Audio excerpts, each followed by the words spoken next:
Hello students, welcome to my YouTube channel. Then students, today we will discuss about the next topic of structure of atom. And I hope this will be the last topic of unit 2. Okay, then today we will discuss about the shapes of orbitals. And the second last topic is this, the shape of orbitals. And the last topic is energy level diagram. Okay, then we will discuss about the shapes of molecules. Then student देखो जो आपकी shapes होती हैं molecules की, ठीक है, तो ये किस किस के लिए हम बात करेंगे, एस के लिए बात करेंगे, पी के लिए बात करेंगे और टी के लिए जो शेप्स हैं मॉलिक्यूल्स की उनके बारे में हम बात करेंगे। तो स्टूडेंट जब हम बात करते हैं सबसे पहले शेप्स ऑफ एस मॉलिक्यूल्स की, शेप्स ऑफ एस मॉलिक्यूल्स, जो एस आपके ऑर्बिटल्स होते हैं, तो एस ऑर्बिटल की शेप कैसी होती है स्टूडेंट, ठीक है। तो देखो ध्यान से देखो, जो स्टूडेंट्स जो एस होता है आपका, एस के अंदर जो एल की वैल्यू होती है वो 0 होती है, आपको पता है। एम की वैल्यू भी आपको पता है क्या होती है, 0 होती है। तो स्टूडेंट जब एस में एल की वैल्यू 0 है, एम की वैल्यू 0 है, इसका मतलब कि जो मैग्नेटिक नंबर है इसका कोई मतलब कि अपनी डायरेक्शन नहीं है, यानी कि यूनिडायरेक्शनल है, ठीक है, कोई डायरेक्शन है ही नहीं, यूनिडायरेक्शनल है, ठीक है। तो इसका मतलब कि ये क्या होगा, इसके पास सिर्फ एक ही ओरिएंटेशन होगा, ठीक है, एक ही ओरिएंटेशन होगा, स्फेरिकली सिमेट्रिकल शेप का होगा ये, ठीक है। लेकिन जब मैं बात करती हूँ इसकी शेप की, तो अगर मैं बात करती हूँ 1s की, तो 1 में यानी कि n इज इक्वल टू 1 है यहाँ पर, ठीक है, और l यहाँ पर क्या है, 0 है, m क्या है, 0 है, ठीक है, यानी n इज इक्वल टू 1 है, यानी कि जो 1s है उसके पास अपना कोई नोड नहीं होगा, एक क्लाउड होगा और स्फेरिकल शेप जो है ये देगा। तो ये 1s है, क्लाउड होगा इसके आसपास, ये इसका न्यूक्लियस, और इसकी शेप जो है स्टूडेंट्स वो कैसी रहेगी, आपकी स्फेरिकल शेप है, ठीक है। तो ये स्फेरिकल शेप है। लेकिन स्टूडेंट अगर हम बात करते हैं 2s की, तो 2s के अंदर देखो स्टूडेंट्स आपका क्या होगा, 2s के अंदर इसमें जो आपका है एक नोड है वो जरूर बनेगा, क्योंकि n देखो यहाँ पर तो 1 था, लेकिन यहाँ n इज इक्वल टू क्या है, 2 है, ठीक है। l और m जो है आपका वो 0 ही रहेगा, ठीक है, एस ऑर्बिटल्स के लिए। तो ये स्टूडेंट्स आपका 0 है, लेकिन जो n है वो 2 है, इसका मतलब ये 1 नोड तो देगा। कैसे, देखो सबसे पहले ये फर्स्ट वाली शेल के लिए हो गया, और यहां पर जो ये सेकंड वाला बन रहा है, ये वाला, इसके बीच में यहां पर एक खाली स्पेस है स्टूडेंट, ठीक है, जिसको हम क्या बोलते हैं, नोड है, ठीक है। तो ये एक नोड होगा 2s में। अगर हम बात करेंगे 3s की, ठीक है, तो 3s के अंदर स्टूडेंट आपके 2 नोड होंगे, ठीक है। तो ये देखो ये पहला हो गया, ये दूसरी शेल हो गई आपकी, ये तीसरी शेल हो गई, ठीक है। अब एक नोड ये हो गया, एक नोड ये हो गया, तो टोटल मिला के यहाँ पे कितने नोड हुए, 2 नोड हुए, ठीक है। अब ये कैसे पता लगेगा आपको कि कैसे कितने नोड हैं, तो उसके लिए नोड और नोडल सरफेस या रेडियस नोड्स के लिए फॉर्मूला होता है, ठीक है। हर value, each value of n के लिए पहले इसका स्क्रीनशॉट ले लो, और शेप्स हैं ये स्फेरिकल शेप है, 1s की, 2s की और 3s की। तो ये शेप्स देख लिया आपने। तो शेप्स के बाद स्टूडेंट्स, शेप्स के बाद मैं आपको बताती हूँ कि नोड्स कैसे पता करते हैं हम। तो देखो,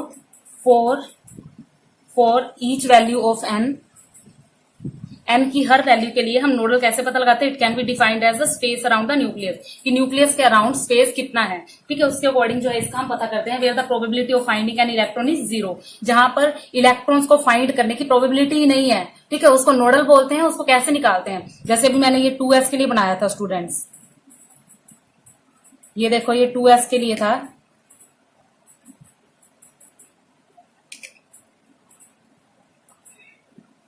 तो देखो स्टूडेंट ये वाले इलेक्ट्रॉन्स हैं, यहां भी इलेक्ट्रॉन्स है, लेकिन यहाँ खाली स्पेस है ना, ये खाली स्पेस, यहां पर कोई इलेक्ट्रॉन फाइंड ही नहीं कर सकते आप। यहां पर इलेक्ट्रॉन को फाइंड करने की प्रोबेबिलिटी जो है वो है स्टूडेंट्स आपकी 0, ठीक है, दैट्स ऑल। यहां पर इलेक्ट्रॉन्स को सोल्व करने की, यहां पर स्टूडेंट्स इलेक्ट्रॉन्स के पाए जाने की संभावना ही 0 है, संभावना ही नहीं है कि यहाँ पर इलेक्ट्रॉन होगा, पॉसिबल ही नहीं है, ठीक है। तो प्रोबेबिलिटी क्या आएगी, 0 आएगी स्टूडेंट। आगे आपको नंबर ऑफ नोडल निकालने, आपने रेडियल नोड निकालने, उसके लिए फॉर्मूला होता है स्टूडेंट n-1, ठीक है, n-1, ठीक है, हर वैल्यू n की वैल्यू के लिए, ठीक है, हर n की वैल्यू के लिए 1 होता है, ठीक है। यानी कि अगर मैं बात करूं n is equal to 1, n is equal to 1 कब होता है, किस केस में होता है, 1s के केस में होता है ना, होता है ना। तो यहां पर हमें नोड निकालना है, ठीक है, तो नोड निकालो, इसमें पुट करो जरा, क्या होगा, n क्या है, 1 है, 1 - 1 यानी कि 0, यानी कि 1s में नोड 0 होगा, ठीक है। अब 2s में नोड निकालते हैं, कितने नोड होंगे, तो 2s में नोड होंगे 2 - 1 यानी कि 1,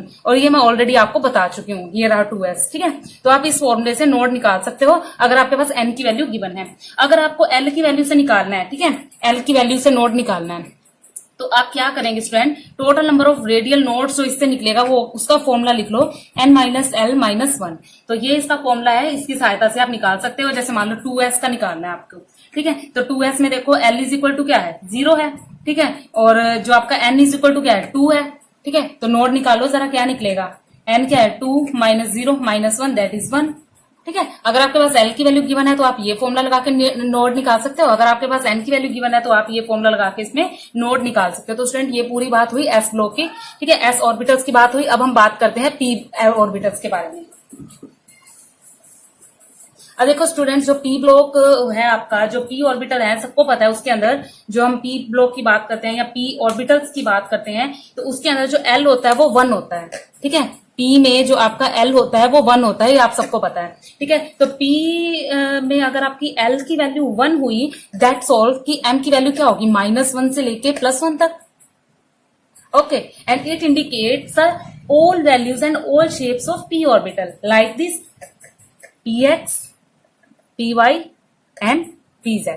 ओके, तो ये जो आपकी वैल्यूज आई वो आ गई px की, px, py, pz की, और ये डम्बल शेप देता है। इसका मतलब कि इसके पास अपने 3 p ऑर्बिटल्स हैं। ठीक है, 3 p ऑर्बिटल्स हैं यहाँ, और ये 3 p ऑर्बिटल्स क्या शो करेंगे स्टूडेंट, ऑब्वियसली 3 डायरेक्शनल यानी कि 3 डायमेंशनल शो करेंगे। और 3 डायमेंशनल कैसे होता है स्टूडेंट, ऐसे x, y, z। ठीक है, तो शेप इनकी जो p ऑर्बिटल्स होते हैं उनकी डम्बल शेप होती है स्टूडेंट, इस तरह से डम्बल जो है इनकी शेप होती है। तो बना दो फिर, px के लिए क्या होगी, x एक्सिस के ऊपर। ठीक है, सपोज मेरे पास ये x एक्सिस है, ठीक है, और ये इसका जो है न्यूक्लियस है, तो यहाँ पर डम्बल शेप के अकॉर्डिंग जो हम बात करेंगे p की, तो p की जो शेप होगी वो कुछ इस तरह से होगी। तो ये px की शेप हो गई स्टूडेंट्स। ठीक है, तो इसी तरह से अगर py की बात करते हैं तो ये देखो जो py की शेप हो गई स्टूडेंट्स, तो वो इस तरह से होगी, ये होगी py। लेकिन अगर pz की बात करेंगे स्टूडेंट्स, तो ये हमारा z एक्सिस है, ये न्यूक्लियस, तो दैट इज योर pz। तो देखो स्टूडेंट, आपने ये सारी शेप्स जो है वो निकाल ली, px की, py की और pz की।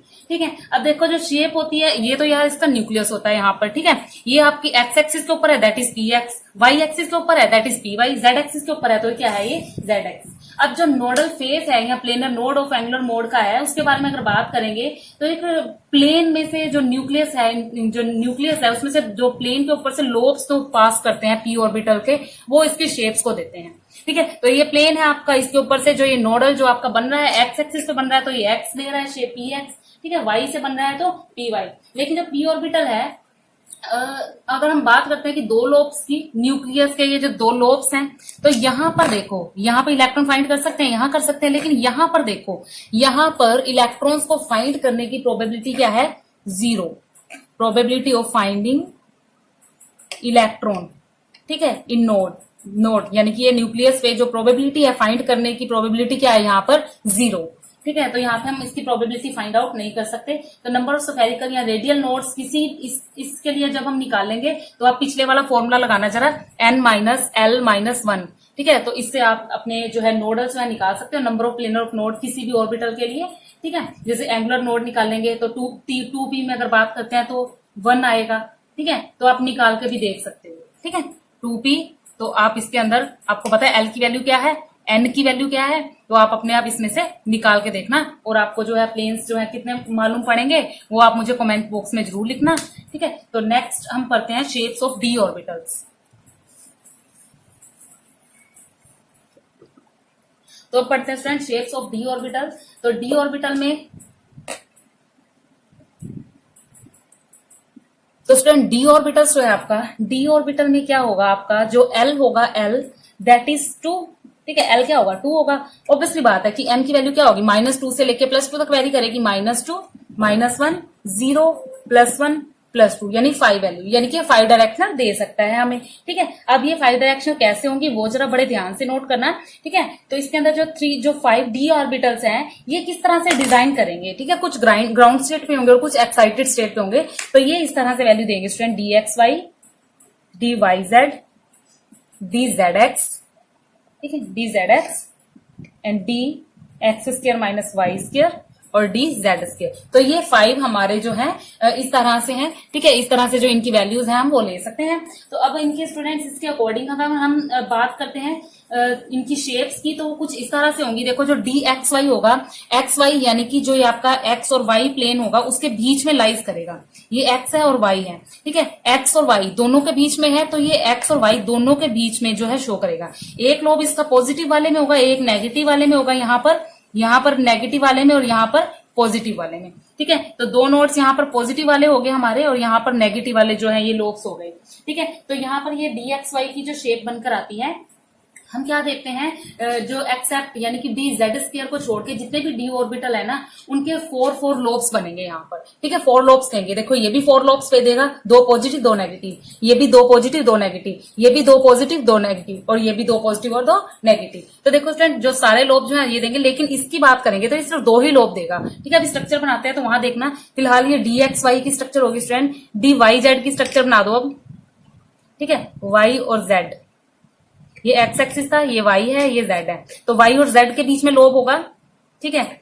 ये एक्स है, ये वाई है, ये जेड है, ये लोब हो गया इसका, ठीक है। वाई और जेड के बीच में लोब होगा, 2 ये हो गए, 2 इसके बैक में होंगे स्टूडेंट, ठीक है। जैसे ये था ना, ये सामने, ये इसका फ्रंट था। तो अगर मैं यहाँ पर ये ऐसे ले लेती हूँ, देखो इस तरह से ले लेती हूँ मैं यहाँ पर कि ये एक्सिस हमारा वाई है और ये जेड है, तो आप यहाँ पर डायरेक्ट ऐसे भी शेप बना सकते हो।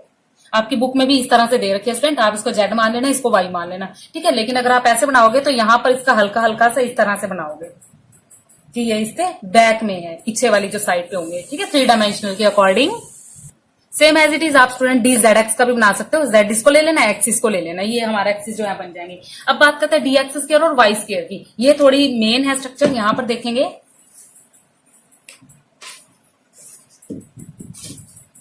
तो देखो स्टूडेंट अगर हम बात करते हैं D X square Y square की, तो एक्स का स्क्वायर है, ठीक है। यानी कि एक लोब यहाँ है तो एक इसके पीछे है, तो इसको मैं इस तरह से शो करूंगी, ठीक है। तो ये हो गया एक्स का और ये हो गया आपका वाई का, ये वाई है ये एक्स है। तो ये हमारी D X square minus Y square की जो लोब होएगी, ठीक है। तो अगर हम बात करते हैं जेड एक्सिस की, तो ये रहा जेड एक्सिस, डी जेड का स्क्वायर है ये न्यू, तो ये 2 जो है इसके पीछे हैं, ठीक है स्टूडेंट। तो ये सारे हमारे जो है नोड के लिए स्टूडेंट आप वही वाला फॉर्मूला यूज कर सकते हो, ठीक है। अगला जो हमारा टॉपिक रहेगा स्टूडेंट्स वो रहेगा कि जो डीजनरेट ऑर्बिटल्स होते हैं, यानी कि एनर्जीज होती हैं ऑर्बिटल्स की, वो किस तरह से होती हैं, ठीक है। तो वो मैं इसी वीडियो में आपको बता देती हूँ, छोटा सा टॉपिक है।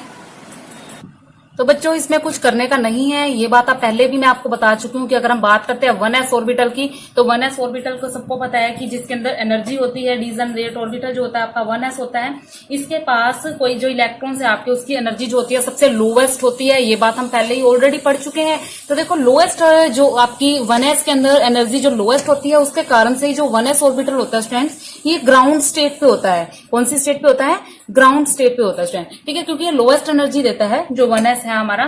तो उसके बाद अगर 1s की बात करते हैं बात हम, तो इलेक्ट्रॉन्स जो हाइड्रोजन जिसके अंदर प्रेजेंट होगा, जैसे 2s की बात करते हैं या 2p की बात करते हैं, इनके पास 1s से थोड़ी हायर एनर्जी होगी, ठीक है। तो इसके अकॉर्डिंग अगर मैं आपको इसका पैटर्न लिख के दूं, तो एनर्जी किस तरह से लाइज करती है, सबसे पहले s में, दैट इज उसके बाद सबसे छोटी जो होती है s में, उसके बाद होती है p में, उसके बाद होती है d में और उसके बाद क्या होती है f में, ठीक है। तो स्टूडेंट इसके अकॉर्डिंग अगर हम एनर्जी लेवल डायग्राम बनाएंगे तो कुछ इस तरह से जो एनर्जी लेवल डायग्राम हमारा, तो हमारा डायग्राम कुछ इस तरह से बन के आएगा। ध्यान देना, 1s यहां पर आ गया, 1s, ठीक है। 1s के बाद 2s आएगा, यहाँ 2s के बाद यहाँ पर आपका 2p भी आएगा, ये 2p हो गया, ये 2s हो गया, ठीक है। फिर थोड़ा ऊपर जाएंगे, यहाँ पर आएगा 3s और यहाँ पर क्या आएगा स्टूडेंट 3p आएगा, और 3p के बाद ही आपका कौन सा भी आएगा, 3d भी तो आएगा, d में 5 होते हैं, तो ये हमारा जो है 3d भी आया, 3s 3p और यहाँ 3d आया। तो ऊपर जाएंगे तो 4s, यहाँ पर आपका 4p और यहाँ पर आपका 4d आएगा, और साथ ही स्टूडेंट यहाँ पर आपका 4f भी तो आएगा,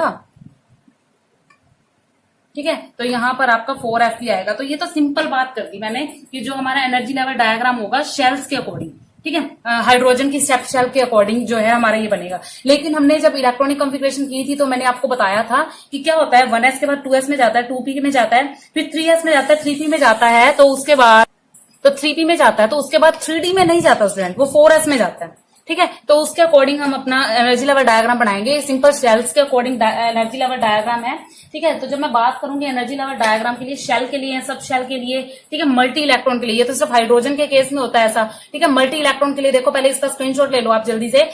जो आपका हाइड्रोजन के लिए है, हाइड्रोजन के लिए है एनर्जी लेवल डायग्राम। तो स्टूडेंट अगर मल्टी इलेक्ट्रॉन्स की बात करते हैं तो उस केस में आपका एनर्जी लेवल डायग्राम कुछ इस तरह से होगा। ध्यान से देखना स्टूडेंट्स।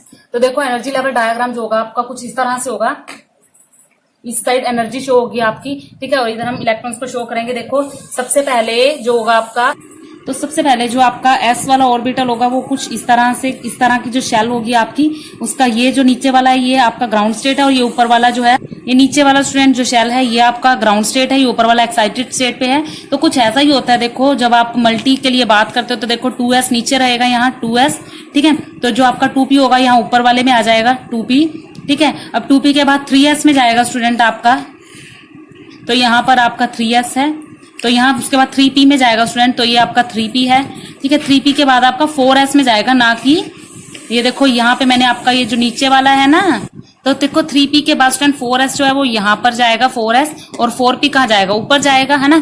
तो यहाँ 4p गया। लेकिन अगर मैं बात करती हूँ 4d की, तो इसके बीच में एग्जिस्ट करेगा इस तरह से, ठीक है। या फिर यूं कहो कि 4p कंप्लीट फिल होने के बाद पहले 5s को प्रेफरेंस मिलेगी और फिर 4d को।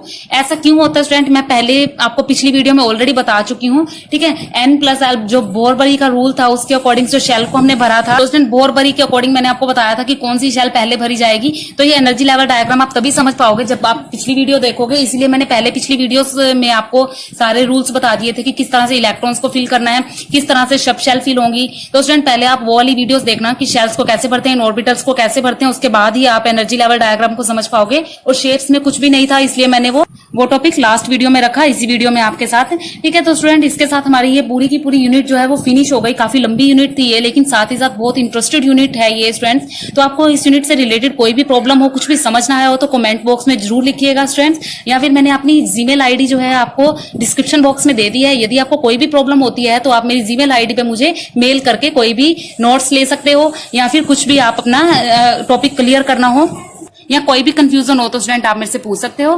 Then student thank you, next video में मिलते हैं, तब तक के लिए थैंक यू।